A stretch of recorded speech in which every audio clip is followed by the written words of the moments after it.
Seja bem-vinda ao meu quadro Delegada Jaqueline, seu Herbie Pink. É um prazer receber você aqui. Igualmente. Muito obrigada por ter se disponibilizado para ser entrevistada. Eu tenho certeza que essa entrevista vai ser um sucesso. Você já me acompanha e já sabe que o objetivo desse quadro Delegada Jaqueline, seu Herbie Pink, é levar histórias, experiências de mulheres, de sua vida, de suas dificuldades, de seu sucesso, suas conquistas, com o objetivo de inspirar outras mulheres que estejam passando por dificuldades semelhantes, para que elas também tenham coragem de enfrentar os problemas e encontrar a felicidade. Então, Elaine, eu já te conheço, né? A gente já conversou, eu já soube da sua história. Eu quero que você conte para o pessoal que está nos assistindo um pouco da sua história com relação ao fato de você ser filha adotiva e ter um bom relacionamento com a sua mãe biológica. A minha mãe adotiva era tia da minha mãe biológica, né? E aí minha mãe biológica também toda a vida, minha mãe adotiva também ajudou a cuidar dela, criar ela. Aí como ela engravidou, era muito nova e já morava com minha mãe, aí ela resolveu passar a minha guarda para minha mãe, né? E logo em seguida ela engravidou novamente. E passou outro rapaz também para minha mãe, que era um menino. Entendi, então a sua mãe biológica era parente, né, da sua mãe adotiva, e ela teve filho muito novo, teve dificuldade.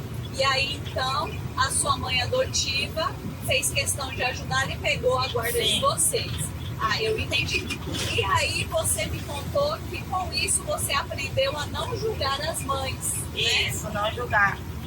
No começo eu tinha muita mágoa, né? Por que ela não fez o esforço, mesmo sendo nova, né? Por que não teve esse esforço e não me criou, não criou meu irmão? Aí depois, quando fui mãe também, eu vi que não é todo mundo que dá conta daquela sobrecarga, ainda mais ela sendo nova.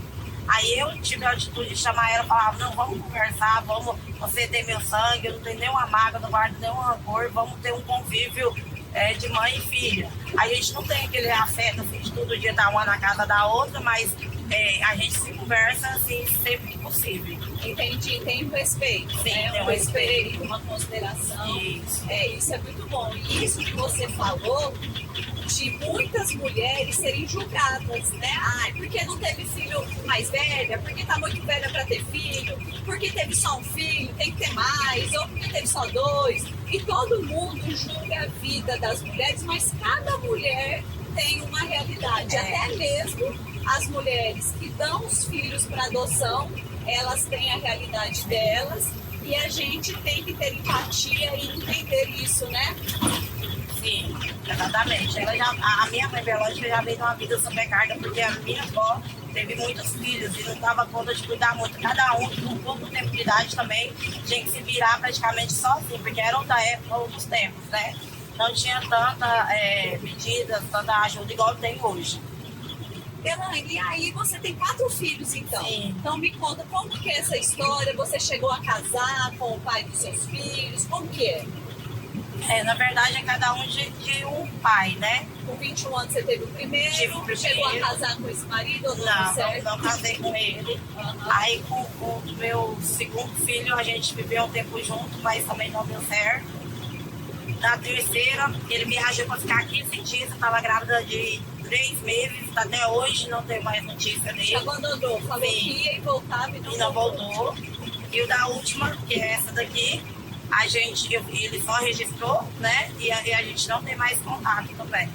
Não tem contato? Não. E você me relatou que você foi vítima de violência doméstica. Sim, tanto a psicológica, né, mental, como a física e o abuso, né, sexual, que foi até pelo pai dela, que agora no meu celular não tinha, mas eu tinha os prints da conversa, que ele fez o ato sem meu consentimento. Ele foi me visitar quando eu estava grávida que foi e aconteceu. E aí ele chegou em casa e falou, mandou mensagem pedindo perdão que não era da índole dele. Entendi, nunca é da índole, né? Os homens precisam mudar isso, porque geralmente eles abusam da mulher quando ela está em uma situação vulnerável. Sim. E depois fala que não é da índole, que não queria, né? Que foi um erro. Aí as pessoas perguntam, por que você não gritou? Por que você não reagiu? Eu não estava nem dentro da minha casa, foi na área da minha casa. E eu fiquei, tinha essa mocinha já, minha menina adotiva, e tinha meu outro filho pequeno e eu grávida. Eu ia gritar como falar, a gente fica, perde a voz.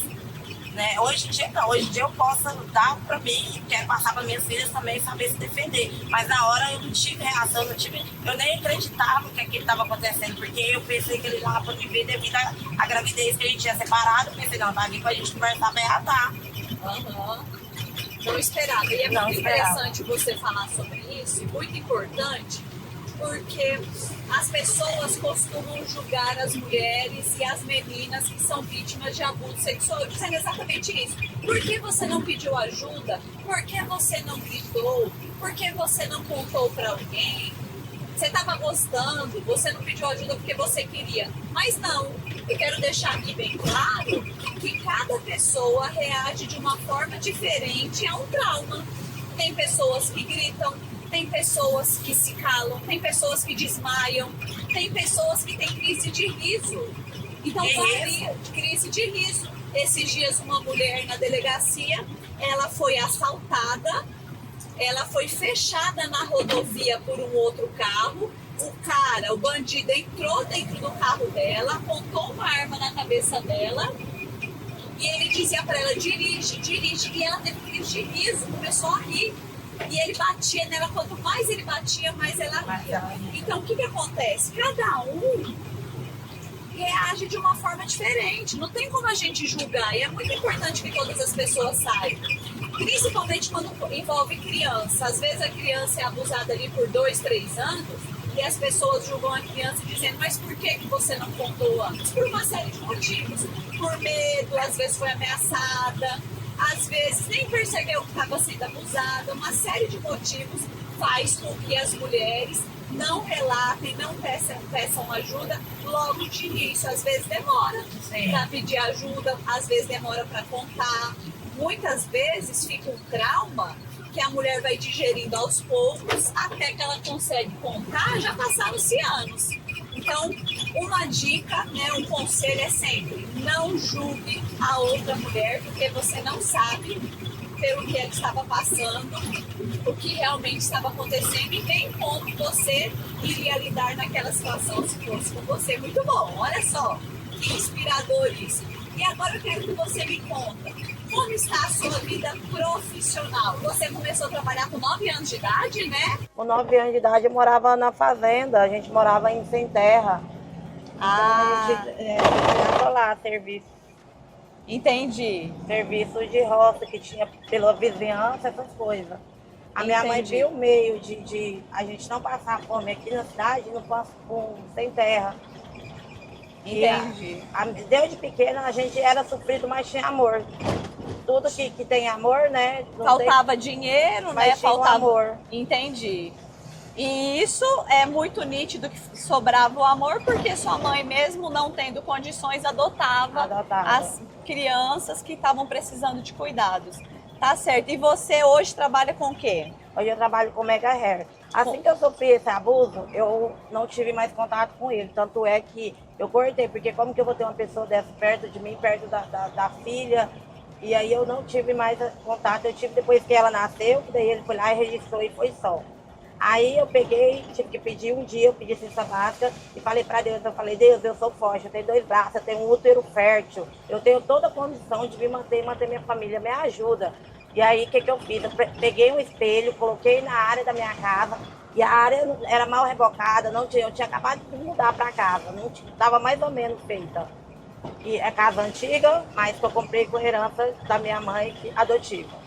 E aí eu coloquei uma cadeira de bar de plástico e comecei a atender. Na época eu atendia, dependendo do serviço que eu ia fazer, eu cobrava R$20 para ficar 4 horas, para poder tirar pelo menos o pão. E aí comecei sem prática, não tinha curso, não tinha qualificação, comecei a fazer olhando vídeo no YouTube, na marra, e aí fui aprendendo. E daí como começou a dar dinheiro, a surgir um financeiro, eu comecei a fazer meus cursos e me qualificar. E nisso, abri o Instagram também, fui postando as coisas, sempre com respeito, honesta com as minhas clientes. Eu tenho cliente até hoje dessa época que fica pensando, que fala para mim, Elaine, como que você conseguiu sair de lá? Como que você veio com 4 filhos? Eu não dava conta. Mas tem aquele negócio, cada um tem um fardo. Tem uma lá que conta as coisas também, que eu falei, eu também prefiro a minha vida do que a sua. Todo mundo tem vida difícil, sim, mas tem que lutar. Tem que lutar com garra e entender que a mulher, independentemente de qualquer situação, ela tem que estudar, fazer o mínimo esforço que quer, pelo menos para terminar o ensino fundamental. Não precisa ser o superior, não.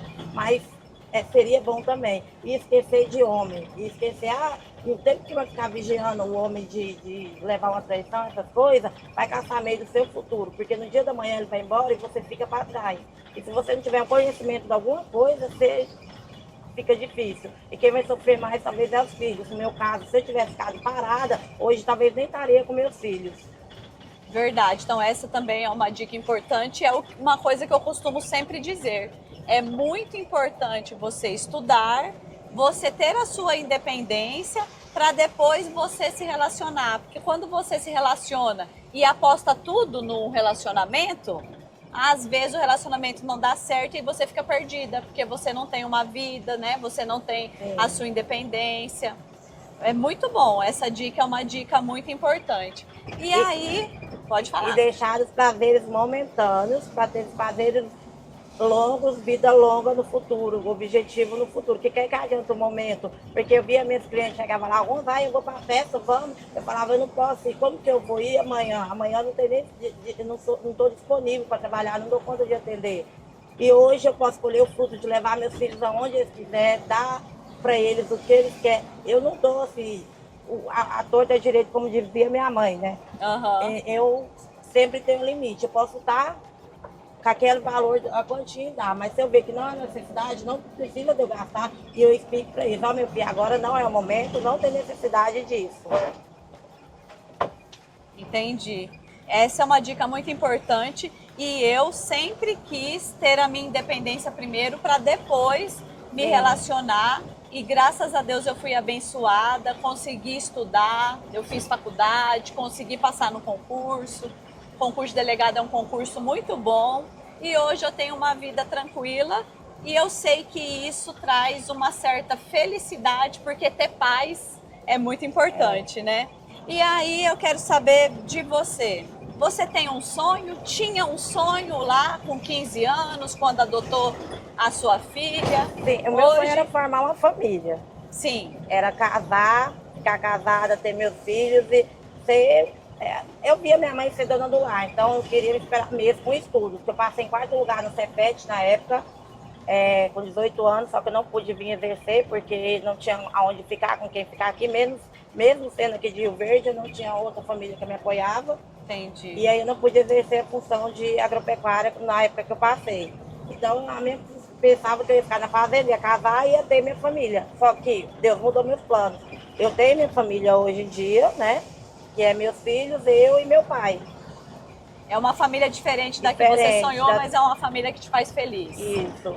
E isso é muito importante. E você tem mais algum sonho a realizar? Expandir meu negócio e quem sabe ver um dos meus filhos trabalhando comigo, exercendo a área. A gente sempre quer deixar o legado nosso para os nossos filhos. Sim. Excelente. E você também me falou que você tem um carro. Eu tenho um Polo antigo também. E que você tem um sonho nesse Polo antigo. Eu tô colocando ele rosa igual o Fusca, né? Tô colocando ele com os detalhes rosa. Ótimo. E a gente vai dar uma volta nele depois. Sim, a gente vamos tirar foto. Vou fazer minhas mechas cor-de-rosa lá no seu salão, porque eu adoro cor-de-rosa. Eu já tive mecha cor-de-rosa no cabelo. Quando eu estava na faculdade, com mais ou menos 20 anos. Eu adorava. Rosa é minha cor preferida. A gente vai combinar, então, quando o seu carro estiver pronto. A gente vai fazer as mechas e já vai aproveitar e dar uma volta no seu carro. Muito bom. Então, a gente está encerrando já. Eu quero que você deixe uma mensagem para todo mundo que está assistindo a gente, que está ouvindo. Uma mensagem para as mulheres, uma mensagem de inspiração. A mulher, ela tem que se basear nela e não ao outro, porque o outro pode deixar ela no futuro. A gente não sabe o que passa na cabeça do outro. Então a gente tem que fazer pra gente. O que a gente pode fazer pra gente, a gente faz. Independente de qualquer situação que a pessoa tiver, ela pode correr atrás, ela dá conta assim de sair, com filho, sem filho, do jeito que ela tiver. Se ela tiver voz e querer sair do estado de vitimismo, ela consegue sair. Consegue, é só ela querer que ela saia.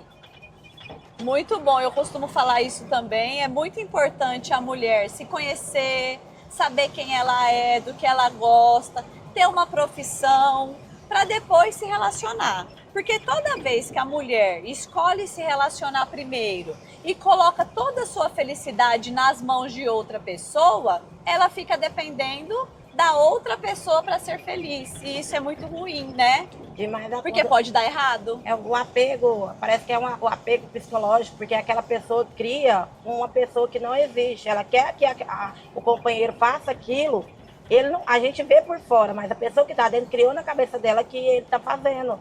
E não tem como tirar aquilo daquela tela, cair na real, que ela consegue, que não é aquilo que ela está vendo. Porque a gente está falando só dos homens maus, digamos assim, mas tem os bons também, né? Isso, e ela tem que estar preparada também para conquistar esse homem bom, Exato, né? é igual eu. No ponto que eu cheguei, para mim me relacionar hoje, ter um companheiro para me poder mostrar ele publicamente, eu tenho que sair, ele tem que me mostrar a vida fora da que eu tenho. Que a que eu levo, eu fico do jeito que eu tô, se for para me continuar do jeito que eu tô, eu fico sozinha. Se ele for me derrubar para baixo, me tirar da minha vida que eu tô, eu fico sozinha. Você fica sozinha. Agora, se for para me levantar, aí sim vai Os estar dois do lado. crescerem juntos. Os dois fazer mais coisas juntos. Porque eu tô com 32 anos, ainda posso me pós-graduar até na minha área mesmo, para poder expandir o meu negócio. Com certeza, e essa é uma mensagem muito bonita e que pode mudar o futuro de muitas mulheres. A gente vai fazer um bate-volta agora rapidinho com uma palavra só. Tá? Eu pergunto e você responde. O que não pode faltar na sua rotina diária, no seu dia a dia? O que não pode faltar, eu acho que é a oração. Oração? E o que não pode faltar na sua bolsa de jeito nenhum? O que não pode faltar na minha bolsa? Quando você vai sair de casa? Batom. Batom? Muito bom. E ser feliz para você é? Tá com a minha família. Estar com a sua família? Muito bom. E Deus para você? Ah, é tudo. É tudo? É tudo. Muito bom. E agora, para encerrar mesmo, ser entrevistada num Fusca cor-de-rosa pela delegada Jaqueline foi? Sensacional.